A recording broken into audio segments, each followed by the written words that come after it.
बुद्ध के पास एक व्यक्ति आया और बोला, हे बुद्ध, मैं एक व्यापारी हूँ। मुझे मेरे ही मित्र ने बर्बाद कर दिया है। मेरा सारा व्यापार चौपट हो गया है। मैं कर्जदार हो गया हूँ। मैं आज उसी मित्र की हत्या करने जा रहा था। रास्ते में आपका आश्रम दिखाई दिया। लोग कहते हैं कि आप सभी की समस्या का समाधान कर देते हैं। क्या आप मेरी भी समस्या का समाधान कर सकते हैं? क्या आप मुझे कोई मंत्र दे सकते हैं जिससे मैं अपने मित्र से अधिक धनवान हो जाऊं? बुद्ध ने कहा, मैं तुम्हें रास्ता दिखा सकता हूं जिस पर यदि तुम चलोगे तो तुम्हें ऐसा खजाना मिलेगा जो कभी खत्म नहीं होता बल्कि खत्म करने पर और बढ़ता जाता है। व्यापारी बोला, हे बुद्ध, जल्दी से मुझे वह मार्ग बता दीजिए।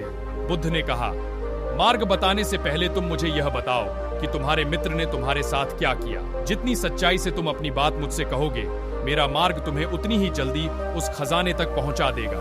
वह व्यापारी बोला, हे बुद्ध, मैं और मेरा मित्र 12 साल पहले इस नगर में एक साथ आए थे। हम बचपन से एक दूसरे को जानते हैं। जब हम इस नगर में आए थे तब मेरे मित्र के पास ज्यादा धन नहीं था।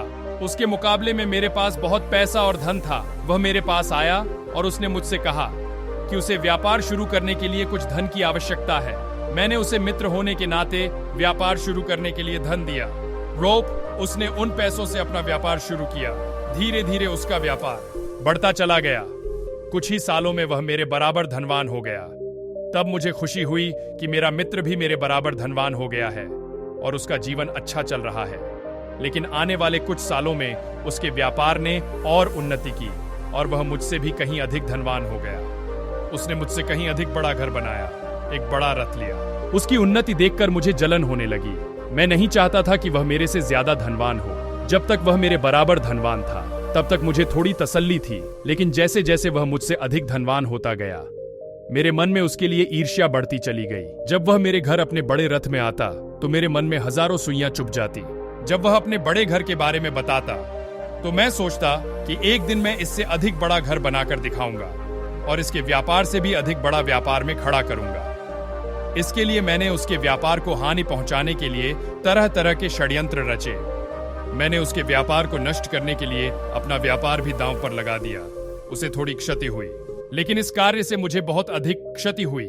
मेरा सारा व्यापार नष्ट हो गया। मैं कर्जदार हो गया। मेरी बीवी और बच्चे रास्ते पर आ गए। बुद्ध ने कहा, क्या तुमने अपने मित्र के साथ सही किया?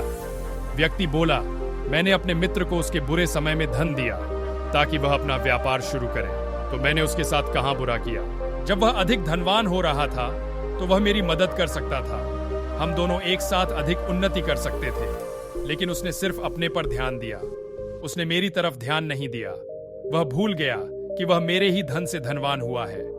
बुद्ध ने कहा, जब तुम्हारा मित्र तुमसे अधिक उन्नति कर रहा था तब क्या तुमने कोई उन्नति नहीं की? व्यापारी बोला, बुद्ध, ऐसा नहीं है। मेरे व्यापार में भी उन्नति हुई, लेकिन मेरे मित्र के बराबर नहीं। बुद्ध ने कहा, तुम्हें किस चीज की कमी थी? वह व्यक्ति बोला, बुद्ध, मुझे किसी भी चीज की कमी नहीं थी, लेकिन मैं अपने मित्र से आगे ही रहना चाहता था। बुद्ध ने कहा, तुम अपने मित्र से ही आगे क्यों रहना चाहते थे? क्या इस नगर में तुम्हारे मित्र से भी अधिक धनवान व्यापारी नहीं है?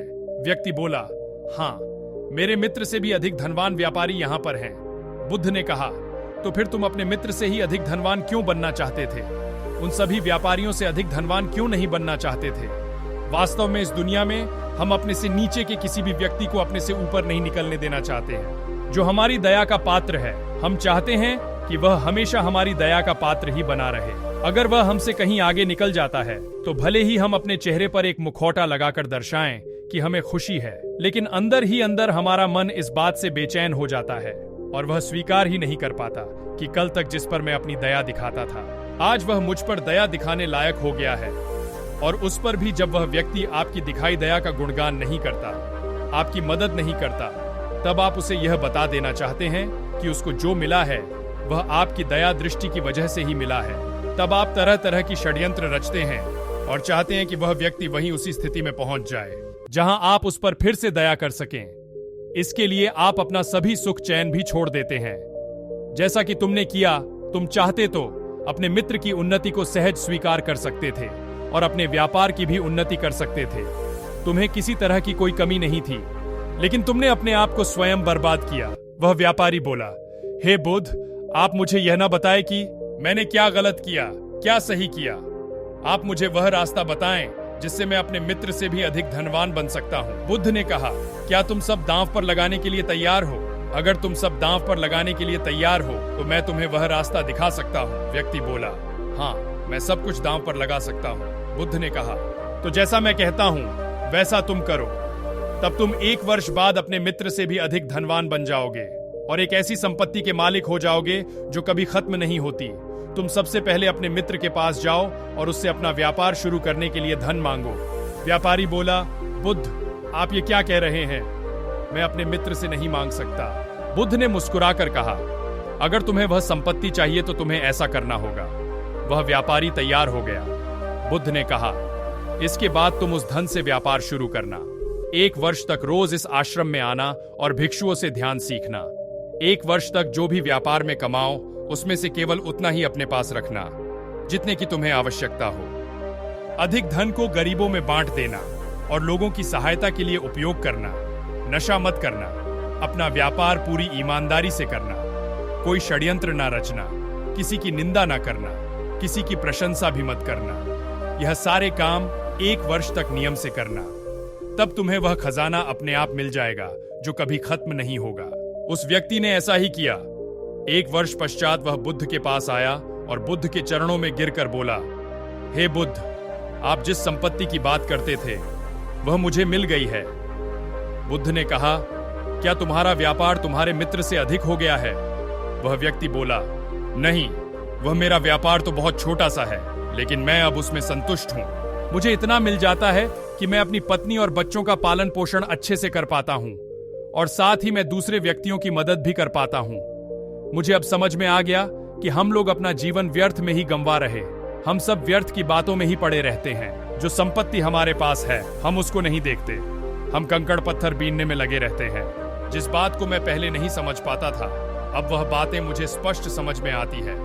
मैंने अपने मित्र से ईर्ष्या की और वह इसलिए था कि हम अपने सुख से सुखी नहीं होते, अपितु दूसरे के सुख से दुखी हो जाते हैं। ऐसा ही मैंने अपने मित्र के लिए किया था। अब मुझे हंसी आती है कि मैं किन छोटी छोटी बातों में उलझा हुआ था। अगर आप मेरे जीवन में नहीं होते तो मैं ये कभी नहीं समझ पाता। तो ये स्टोरी कैसी लगी आपको कमेंट में बताएं और अपने दोस्तों के साथ भी शेयर करें और ये वीडियो अपने भाई को जरूर दिखाएं, क्योंकि आपका भाई भी इस दुनिया को देख सके। तो चलिए मिलते हैं एक और दूसरी वीडियो। तब तक के लिए आपका थैंक यू कि आपने अपना कीमती समय दिया।